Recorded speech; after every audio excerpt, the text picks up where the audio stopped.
El título del programa de hoy es Cuando allá se pase lista.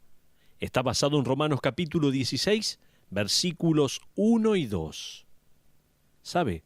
Hace unos meses recibí un correo electrónico de un oyente que vive en el estado de Luisiana y él escribió diciendo: tiene que contar esta historia en uno de sus programas.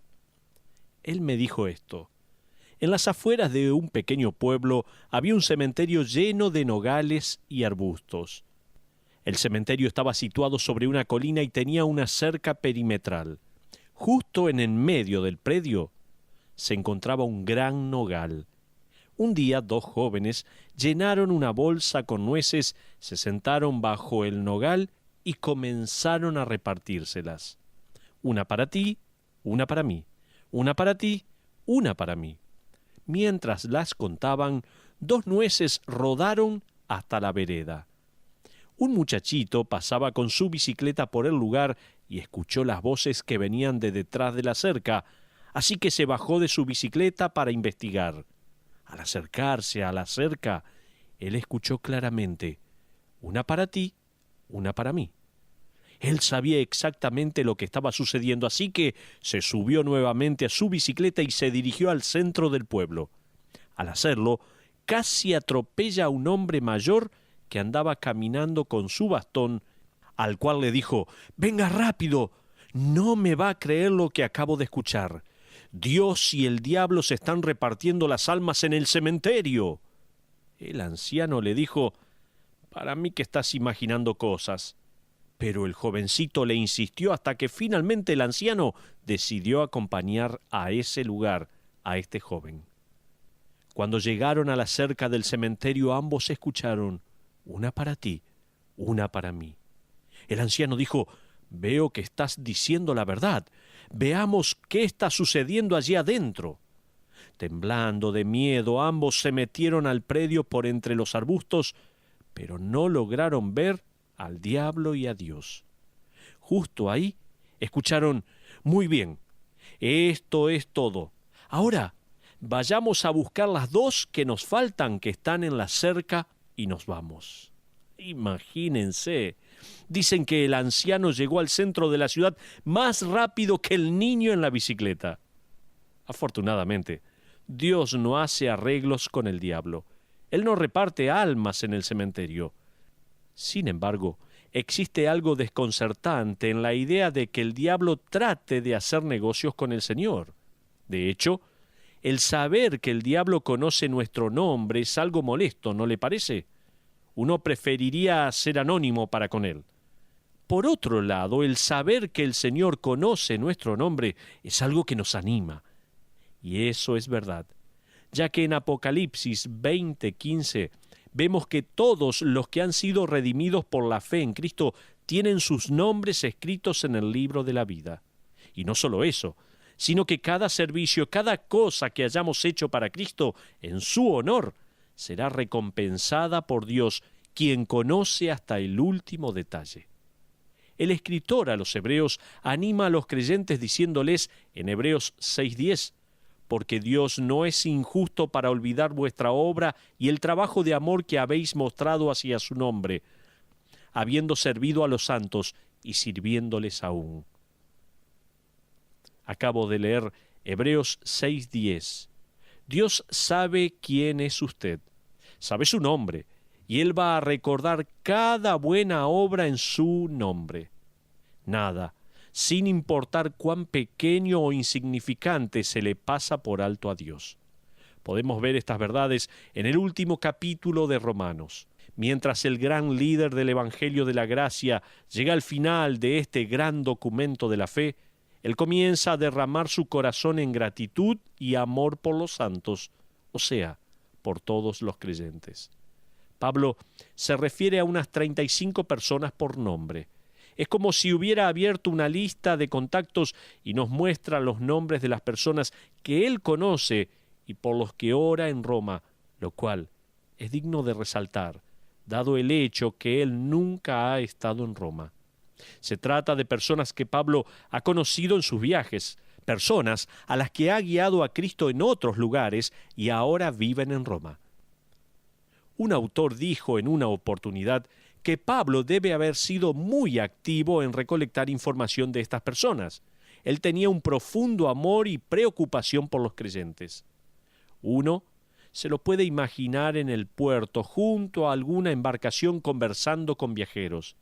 Ah, así que recién llega de Éfeso. Estuvo en Troas. ¿Conoce a alguno de los creyentes en Jerusalén? Usted es un marinero, dígame algo. ¿Conoce a un hombre de su mismo oficio que se llama Aquila? Pablo conocía a muchísimas personas por nombre. Quizás estos individuos estaban en una lista de oración que él tenía guardada en sus papiros. Quizás él la sacó y se fijó los nombres de algunos al llegar al final de esta epístola. Pablo va a saludar a 17 hombres por su nombre y a 9 mujeres. Él va a saludar a 2 matrimonios y a 5 esclavos convertidos. Él va a saludar a 5 grupos de personas y a 2 familias en especial. Si analizamos este grupo de personas, veremos que Pablo no tenía favoritos. Él saludó a hombres, mujeres, esclavos, libres, judíos, gentiles, pobres y adinerados. Pablo hace comentarios personales que incluyen gratitud y alabanza. Él habla acerca de 4 mujeres y las alaba por su labor. Él alaba a un matrimonio por arriesgar sus vidas por él y aplaude a varias congregaciones que se reunían en casas. Pablo específicamente recuerda saludar por nombre a la primera persona que guió a Cristo. Él se refiere a estas personas como hermanos, como amados consiervos, creyentes maravillosos.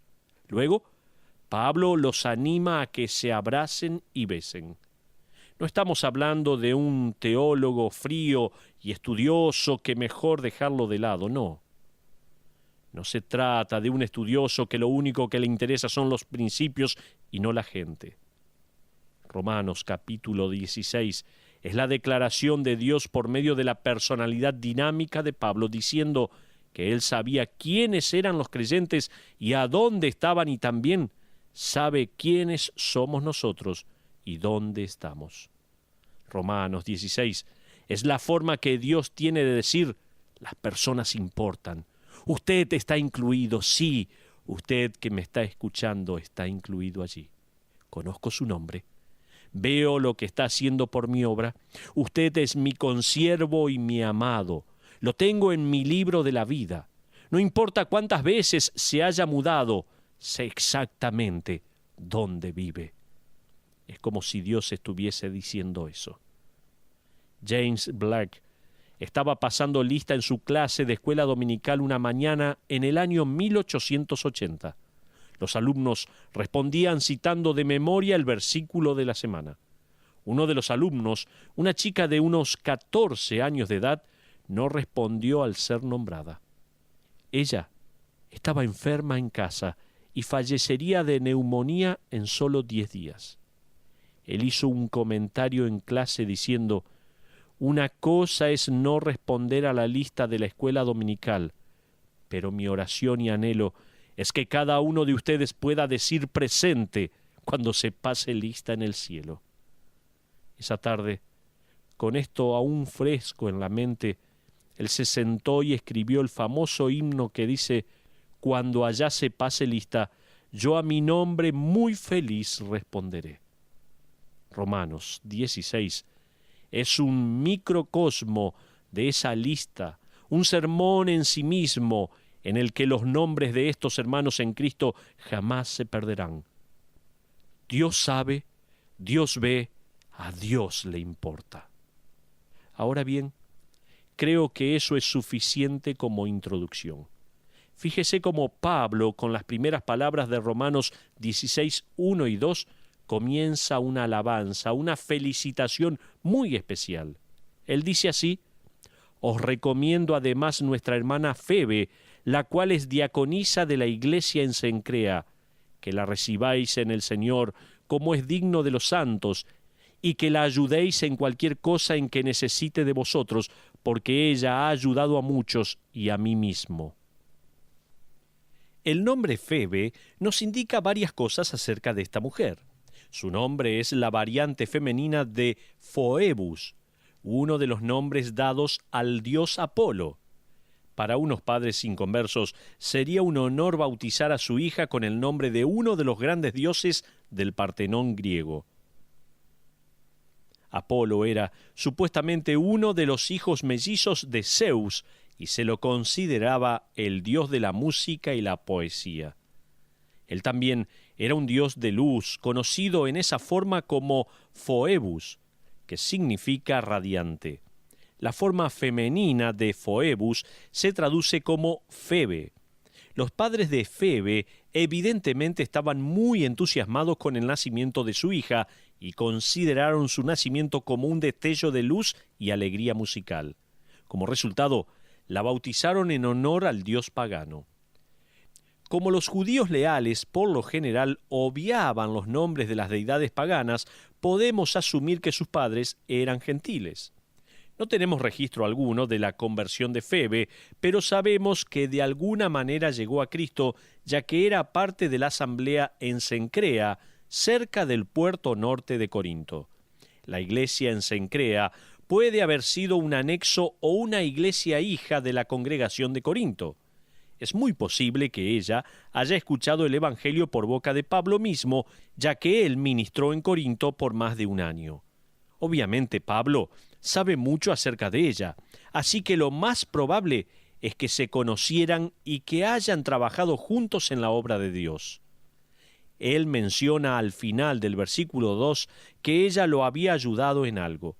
Es interesante que Pablo la presenta con palabras de aprobación y alabanza en el versículo 1. Él dice, os recomiendo además a nuestra hermana Febe. A causa de cómo los versículos 1 y 2 sobresalen del resto, es casi seguro que Febe fue la que entregó esta carta de Pablo a los creyentes en Roma. Febe viajaba a Roma y sería recibida por estos hermanos. Ella tendría que ser una mujer adinerada para poder viajar así, ya que solo las personas con dinero podían darse el lujo de viajar en aquel entonces. Muy seguramente, ella tenía siervos que la acompañaban en sus viajes, ya que las mujeres no viajaban solas. Es posible que Febe fuera soltera o viuda. Si juntamos todas las pistas que tenemos, Pablo ha terminado con su carta y Febe tiene un viaje de negocios a Roma, así que Pablo envía la carta con ella. Dentro de esta carta está el pedido especial para que la iglesia la ayude, le muestre hospitalidad y le dé una calurosa bienvenida. Esta mujer gentil convertida, que se crió con el lujo de una cultura griega pagana por medio de padres idólatras, ahora es la emisaria de Pablo en Roma.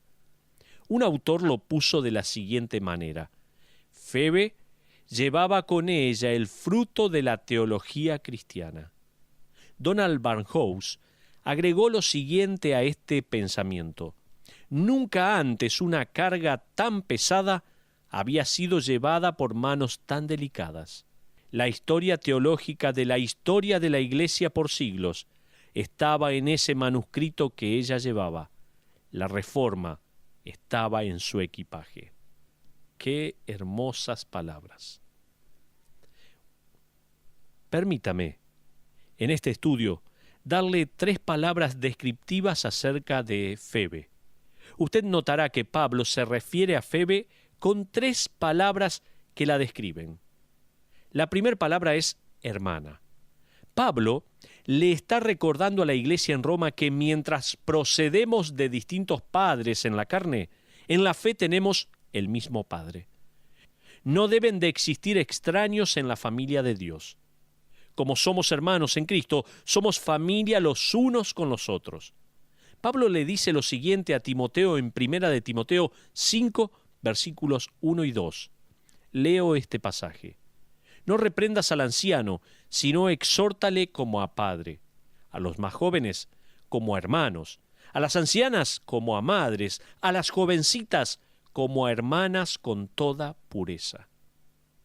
Le pregunto, ¿alguna vez se puso a pensar que su familia biológica es temporal, pero su familia espiritual es eterna? ¿Pensó esto alguna vez? Esto debería impactar la manera en que nos tratamos aquí en la tierra, seguramente.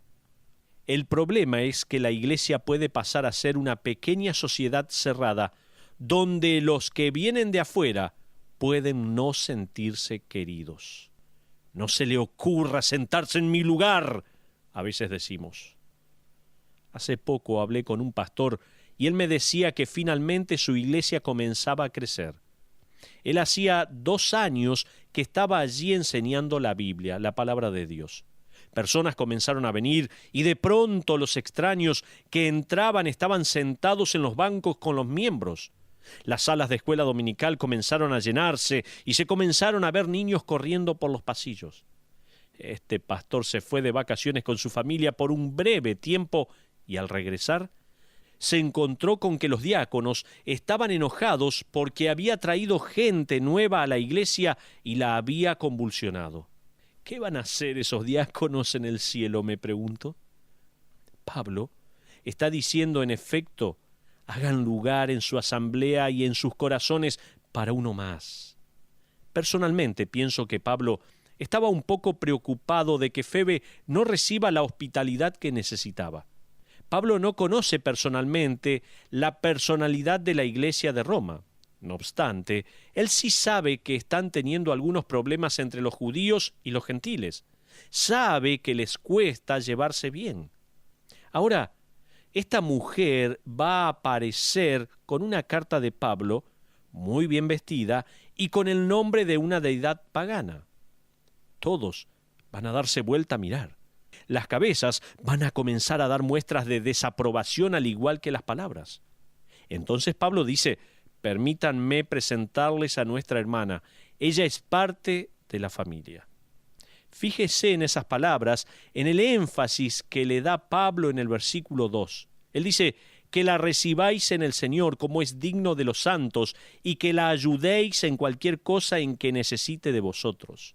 Estas palabras solo se escriben si no existe la certeza de que algo positivo va a suceder. Así que Pablo dice, en efecto: quiero que hagan un lugar para mi hermana Febe. Ella también es vuestra hermana en la fe. La segunda palabra que Pablo usa para describir a Febe es sierva o diaconisa. La primera, hermana. La segunda, sierva o diaconisa. En Romanos 16:1 leemos: os recomiendo además nuestra hermana Febe, la cual es diaconisa de la iglesia en Cencrea. Esta palabra diaconisa proviene del griego diáconos y se trata de una palabra neutra. Se utiliza como término general para un siervo. La palabra también se utiliza, en primer lugar, para describir a siervos que atendían una casa o una fiesta, tal como los que sacaban el agua que luego Jesús transformó en vino en las bodas de Canaán. ¿Se acuerda? En Juan 2, 5 al 9. También esta palabra se usa en Romanos 13, donde aparece la misma palabra describiendo a los oficiales del gobierno que sirven como ministros de Dios o literalmente como diáconos. Obviamente, no se trata de diáconos en el servicio eclesiástico, eso lo sabemos por el contexto. Pero también esta palabra se usa y se la aplica a Jesús, que vino a esta tierra como un diáconos o un siervo a los judíos, dice Romanos 15:8. Durante los primeros siglos de la Iglesia, el rol del diácono se desarrolló más como una necesidad práctica que un mandato bíblico. Las mujeres eran designadas diaconisas para encargarse específicamente de los enfermos, de los pobres y de brindar hospitalidad a los viajeros o a los que estaban en prisión. También eran responsables de ayudar en los bautismos de mujeres y discipulando a nuevos convertidos. Es difícil definir si el rol de diaconisa era un título porque la palabra diáconos no tiene género femenino y la palabra se usa en una variedad de sentidos. Sin embargo, una iglesia bíblica que tiene hombres sirviendo como ancianos, como pastores, sobrevedores y hombres sirviendo como diáconos, bien puede agregar el rol de diaconisa para que éstas ayuden y usar el término para describir a mujeres que sirven en el cuerpo de Cristo de distintas maneras sin violar así la Escritura, que le da la autoridad al anciano y la responsabilidad de servicio al diácono. Sé que algunas iglesias establecen el oficio de diaconisa, si bien la Biblia no lo manda y ni siquiera define el cargo. Pero sea que una buena iglesia tenga el puesto de diaconisa o no, cada congregación debe entender que sin las mujeres sirviendo a Cristo en la iglesia, esto no duraría ni un fin de semana. El apóstol Pedro, de hecho, le dijo a la asamblea entera, tanto a hombres como mujeres, que debemos servir, en griego, diaconontes, al decir en 1 de Pedro 4:10, cada uno según el don que ha recibido, ministrelo a los otros como buenos administradores de la multiforme gracia de Dios. La iglesia funciona y avanza y progresa cuando todos son siervos, sin importar el título. La iglesia no avanza con el empuje de unos pocos fuertes, sino por el empuje de muchos siervos de Dios comunes y corrientes. Febe era una maravillosa sierva en su iglesia local. No sabemos realmente qué hacía allí, pero sí sabemos que ella servía activamente en Cencrea, supliendo las necesidades de su familia espiritual. En una ocasión, Hudson Taylor, el famoso misionero a la China, estaba siendo presentado en una iglesia en Australia.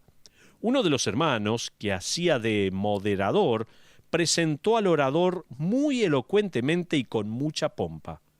Él le contó a la vasta congregación de todo lo que había logrado en la China y luego lo presentó como el huésped ilustre.